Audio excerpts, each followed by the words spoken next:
always start with the acknowledgement slide. I think that's the most important slide of a presentation. This is my group in Oslo, in the Oslo snow. They're back home working while I'm traveling for EASL. So before we move into the autoimmune liver disease, I just want to share with you a few slides from the EASL perspective. One of the privileges of being with EASL is really the bird's eye perspective that you get on all the developments within hepatology. We have an exciting program coming up for April this year. This is actually a slide I assembled based on the general session topics. These are really truly the breakthrough presentations at our meetings over the last 10 years. And as you see here, and which all of you who have been to the EASL meeting would be familiar with, it's been really predominated by viral hepatitis.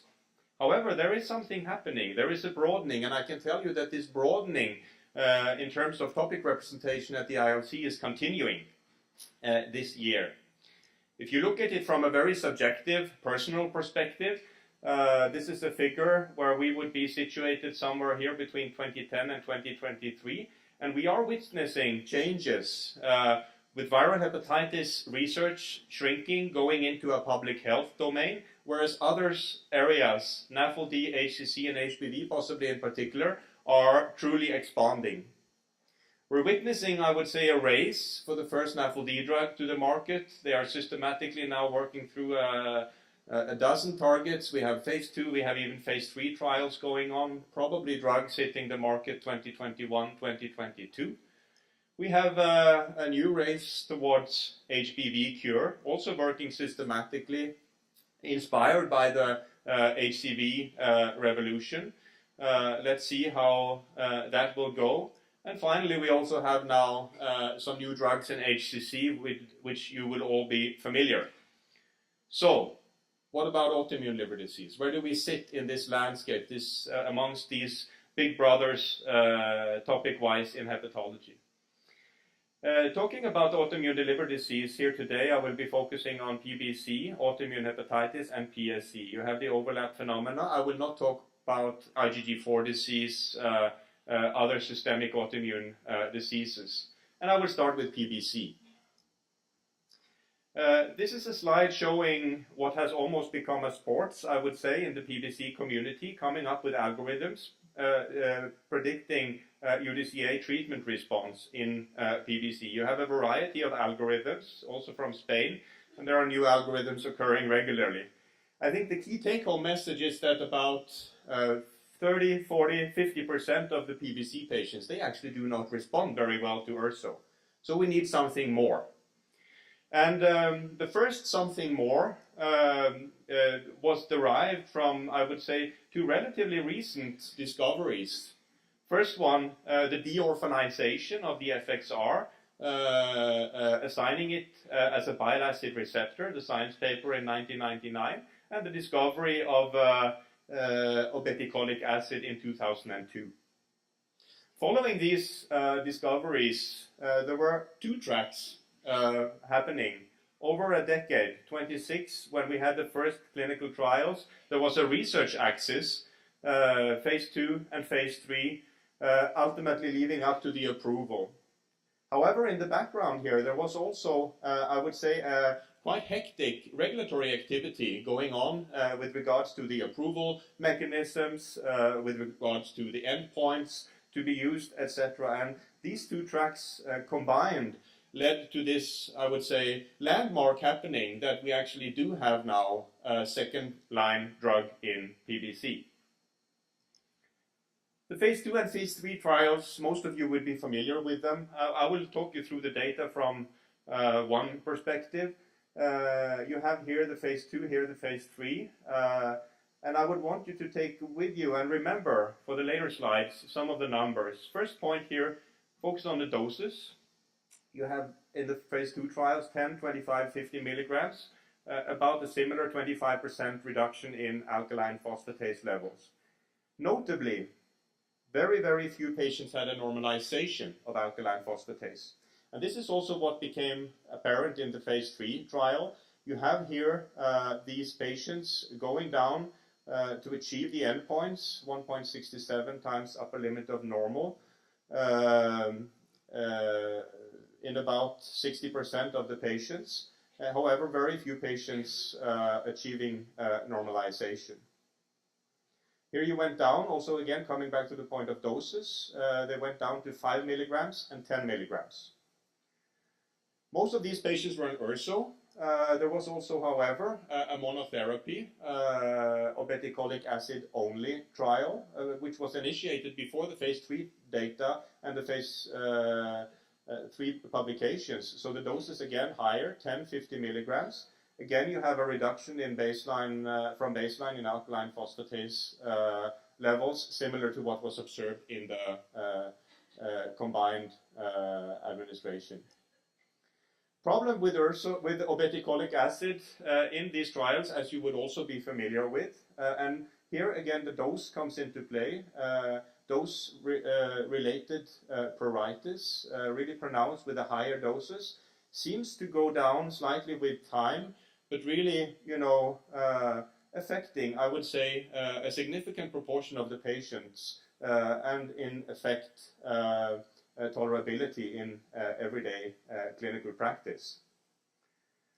There was also, and this needs to be made clear, this warning that came out in September last year from the FDA, where they had serious liver events or liver-related events with Ocaliva, even deaths assigned to the prescription, which basically was due to dose issues, again coming to the dose point, where patients had been receiving too high doses. Actually, only February 8th, EMA responded to this with the recommendations and the modified dosing, or I would say not modified, but emphasized dosing recommendations for Ocaliva, where you see clearly here in this child QPBC and decompensated cirrhosis that you should start really low. I would also, in addition to what is stated about the dosing, question the prescription as such in this group. There were very few of these patients in the trials, and possibly what we're also observing is that Ocaliva is a drug for early stage disease, and that's the patients you should be looking at. At some point it becomes basically too late. So, we have UDCA, 40% not inadequate responders. We have Ocaliva, still some non-responders, still the issue of pruritus, and then now also this issue with advanced liver disease. So, are we happy with that? Do we move on? And the field is moving on. Moving then from the FXR oriented focus, which has been very much apparent with OCA development, into another nuclear receptor family, PPAR, pleiotropic effects in inflammation, fibrosis, and also biliary physiology. And there are two drugs in the coming when it comes to this target family.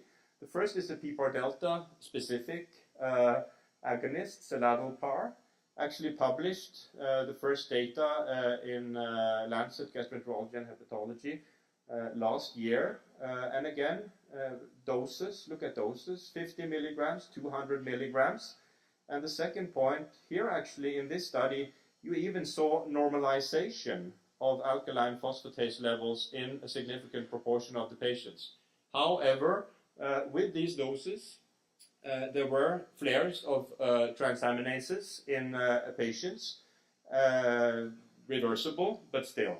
So this led into a new dose-finding effort in this compound, where you had data published at ASOD last year, 5 milligrams, 10 milligrams, with both, I would say, comparable effects on alkaline phosphatase levels, and importantly, with no increase in pruritus.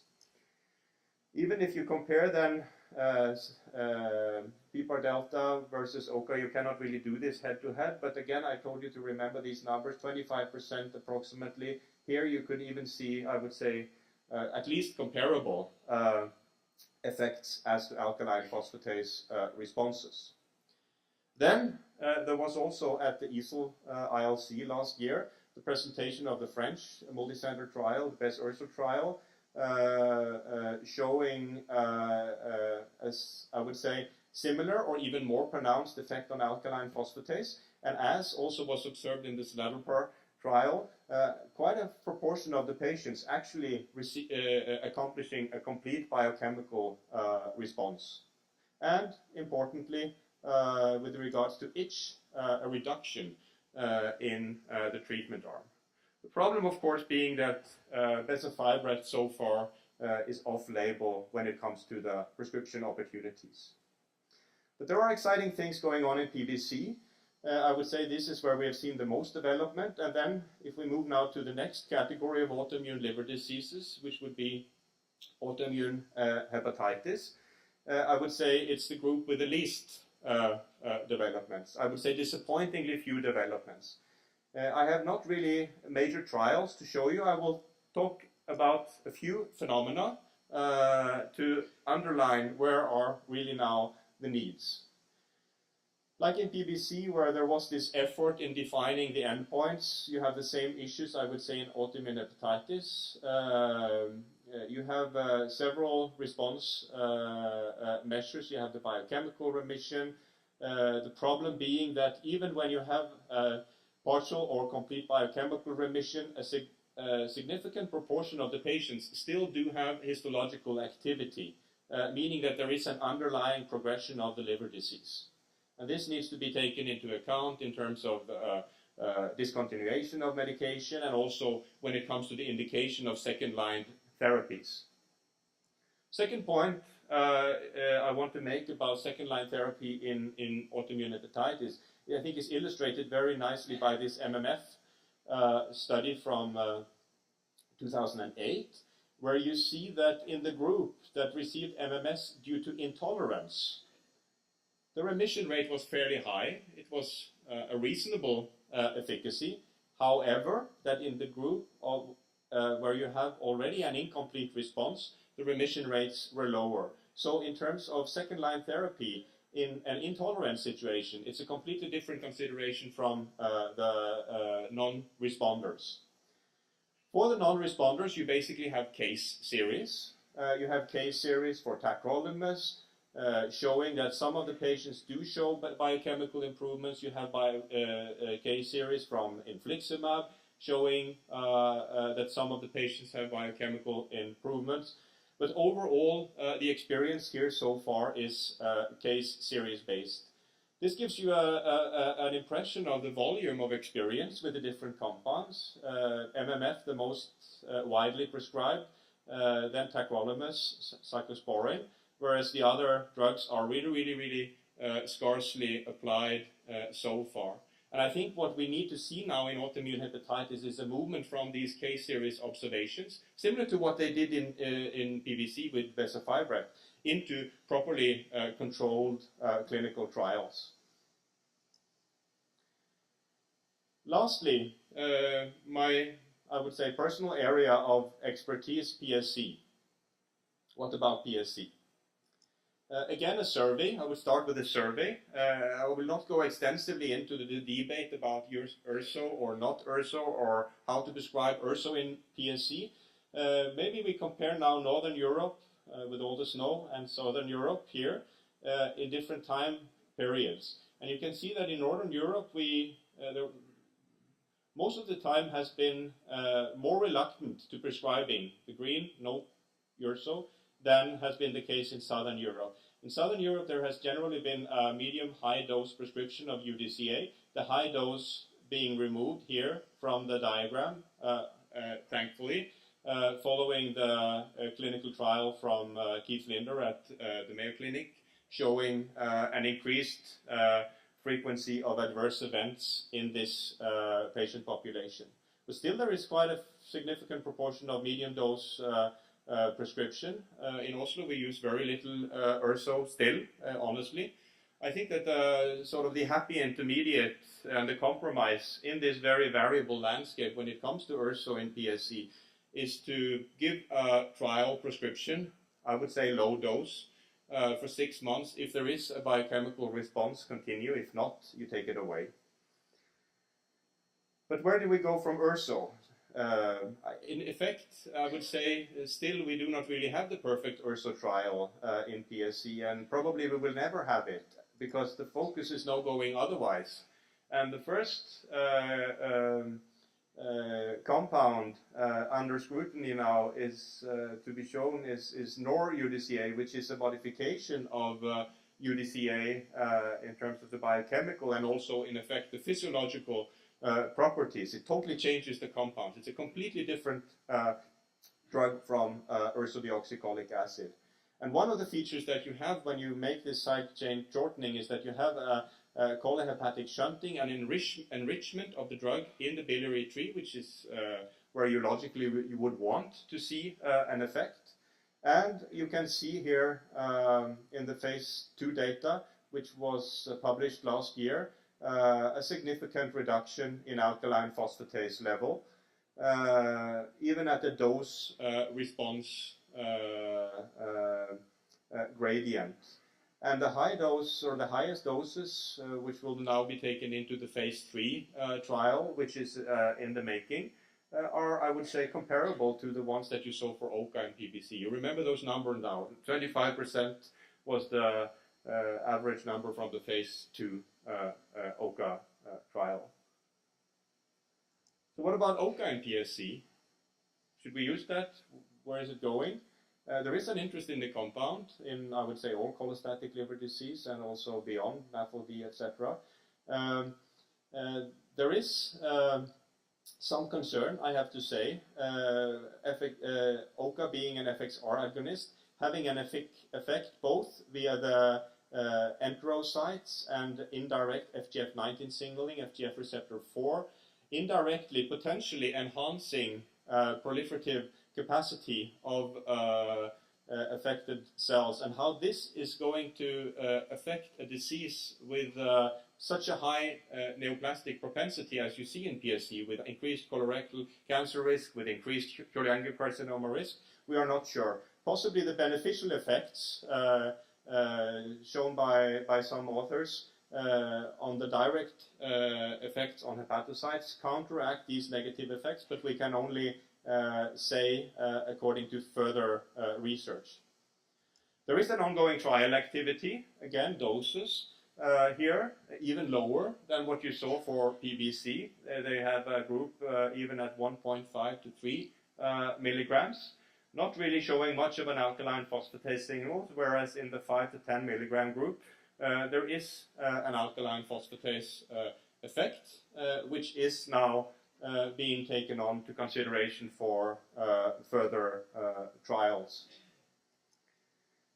Even in the low dose, however, and even in PSC, you have the issue of pruritus, and of course this again somehow hampers the clinical utility, but let's see. PSC, in many ways, prototypically is a fibrotic disease. This is the, I would say, pathognomonic lesion for a sclerosing cholangitis. In our case, we don't know the cause, so it's a primary one.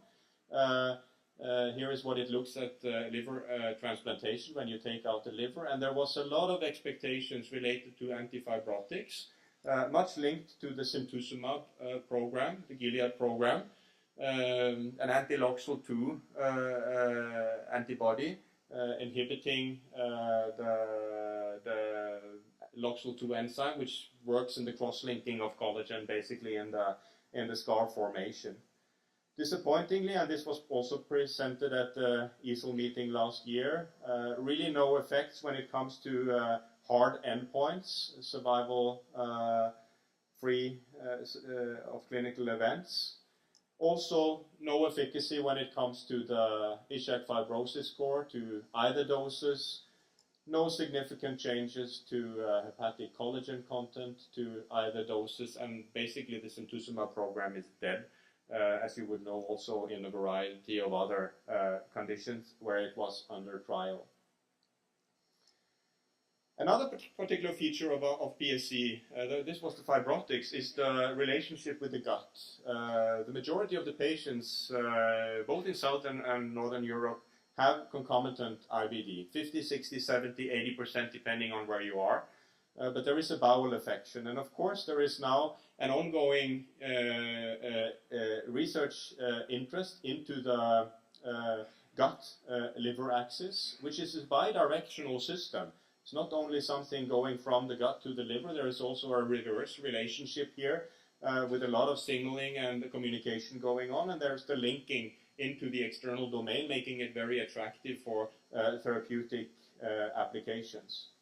One of the things that is sort of working in this bidirectional machinery is immune cells, and this has been very much an area of research for the Birmingham group. I would say 2 decades of research in the Birmingham group demonstrating how the homing machinery of the liver is similar to the homing machinery of the gut when it comes to the lymphocyte recruitment. This means that new drugs, vedolizumab for instance, which is targeting this mechanism, have a theoretical benefit also in PSC. I would say, based on our own experience and case reports, I'm not so convinced this will be the wonder drug we hoped for. There was a long time talking about a phase 3 trial. Now there is talking about a phase 2 trial. I'm not sure really what will be the format of a vedolizumab trial in PSC. And so far, I would say that what we see in the patients when we prescribe it on the basis of IBD is not really too much of a liver signal. There are also, however, other components in this homing machinery, VAP1, which is being targeted and which holds some promise. Also, in this gut-liver bidirectional system of relevance to us in PSC, you have the gut microbiota, and here you have, actually going back even to 2004, a series of prospective trials, and even before that, a case series of patients receiving antibiotics, long-term antibiotics. And there is a signal. There is a signal. Again here, you know, you're familiar with these numbers. Here 52% down, 20% down, 46% down, etc., etc. So there is a signal here, not too different from the ones that you've seen with the other compounds. What this means and what is the mechanism behind this signal, we do not know. So I would say a key message here is really that for the moment being, there is no academic or scientific evidence to take on these data into clinical practice. This is being done. There's I would say, a massive off-label prescription of vancomycin, particularly in the pediatric domain in the US. You have mothers claiming vancomycin. The patient organization called them the vancomycin mothers. I would warn against that kind of practice and really now take this only as an incentive to study the mechanisms and to understand them better for the future. But really, if you summarize the stage of PSC, looking at it in a sort of a diagrammatic way where you have the initiating factors, then you have immune components, biliary components, other immune components, fibrosis, etc. I would say that so far the signals come from the biliary machinery and from the gut itself. There is little signal coming from immune targets. I would say surprisingly, since it's having this very characteristic phenotype in the direction of being an autoimmune disease, and there is very little signal in the antifibrotic. So probably this is now where we should put the emphasis.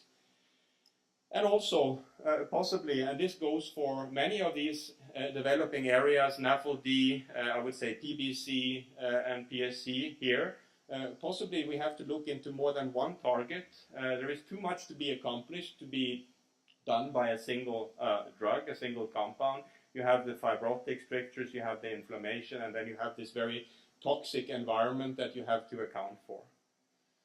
And finally, and this is the last slide, you also have to figure out the problem of endpoints. This is again a recurring theme in these emerging areas, NAFLD, In PBC, you're sort of stranded with ALP, but in PSC, we're not really sure. Like I showed you for autoimmune hepatitis, there is this underlying progression of the disease. I wouldn't say independent, but to some extent dissociated from the biochemical response, and to really now establish robust surrogate endpoints for how to measure the effects of these emerging drugs, I think is going to be a very critical part of the future developments. So the take-home messages from my lecture today: the academic landscape of hepatology is changing. This we see very, very clearly. There are new developments in many areas, NAFLD and HCC in particular. In PBC, we have, I would say, a breakthrough with the Ocaliva as the first second-in-line therapy, but there are issues remaining. We have some promising signals from the PPAR domain, but drugs are still off-label. In autoimmune hepatitis, there's basically not much happening, very, very unfortunately. And in PSC, I would say we have some proof of concept with the bile acid therapy and the antibiotics, and we have to push this further into a second wave of clinical trials. And antifibrotics and immune targets in general, I would say that goes all over, also for PBC, is generally, and I would say paradoxically, disappointing. So thank you very much for the attention. That's what I have.